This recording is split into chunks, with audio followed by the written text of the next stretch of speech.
В днешното видео ще покажем как стъпка по стъпка да монтирате системата за ултрафилтрация EcoPerla Twister.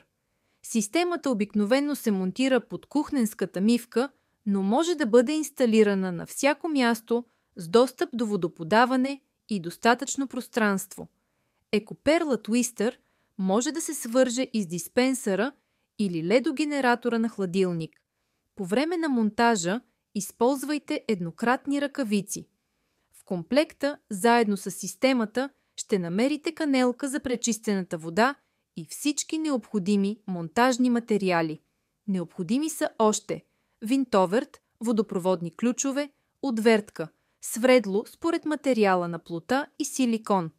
Определяме място за канелката на удобно място до кухненската мивка. Пробиваме отвор с диаметър 12 мм. Поставяме канелката с горен опръстен и декоративна розетка, а отдолу я фиксираме с подложка, шайба и гайка.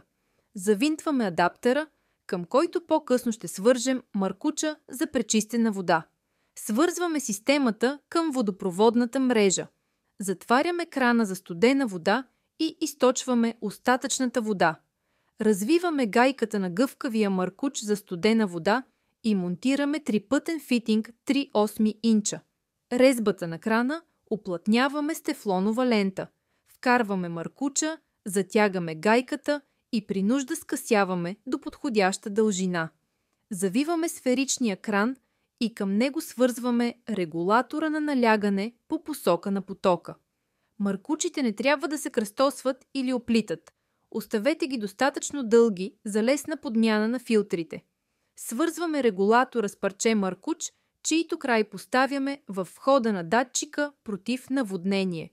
От изхода на датчика свързваме нов маркуч към входа на системата. Датчикът фиксираме към дъното на шкафа с двойно залепващата лента.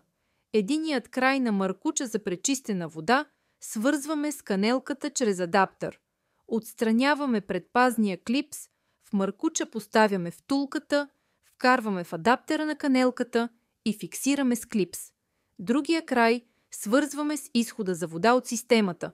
При ограничено място могат да се използват колена 3/8 инча. В датчика против наводнение поставяме пълнителя и спускаме рамото. Вторият пълнител оставяме като резервен. Преди да пуснем водата и да промием системата, проверяваме дали всички връзки са правилно монтирани и няма течове. Отваряме подаването на вода и сферичния кран, след което канелката за обезвъздушаване на системата.